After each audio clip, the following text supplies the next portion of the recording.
Today we're talking about one of my all-time favorite lenses, which will help you to improve your video quality and make your videos look so much more interesting and adding a lot of more character. And the best thing is, without breaking the bank. This lens only costs 80 euros and it's not a Helios.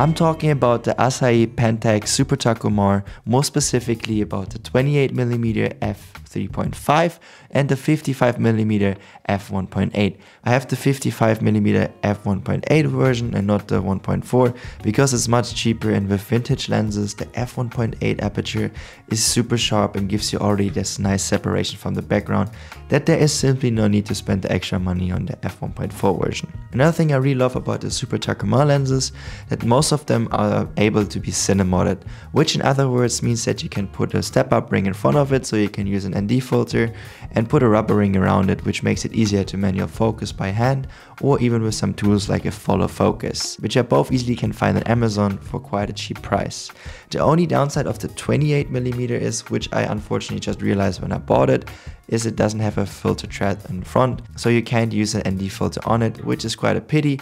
But it's still a very nice lens and gives you this wide depth of field. To use the lens, for example, on a Sony camera, you need an M42 lens mount adapter to an E-mount adapter, but you can literally get an M42 mount adapter to any other lens manufacturer you want to use. And the best thing is, these lenses are compatible with full frame cameras, so you can use them on full frame as well as on APS-C and 35mm lenses.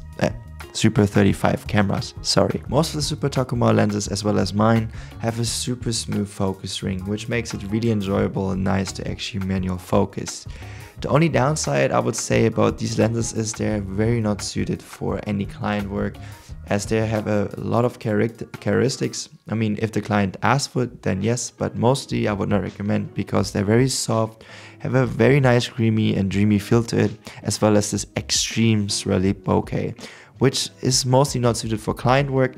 And also the problem is between the different focal lengths, there's a lot of different shifts in color temperature, as most of the Super Takumar still used some radioactive ingredients in the glass. I'm not sure if it's the whole glass or just ingredients, and over time they shifted in color a bit more towards the yellow side, so the glass has a yellow tint to it, which is not dangerous to the human. It's just making the footage look a bit warmer than it actually is.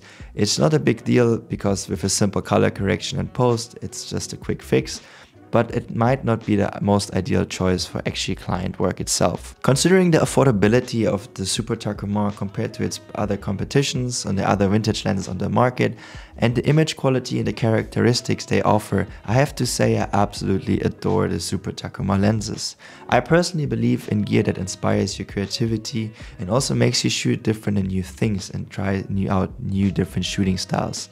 And the Super Takumar definitely done that for me. If you're a fan of the vintage look and the nostalgic feel in your videos, but you maybe also want to try it on your photos, this video might be the right one for you.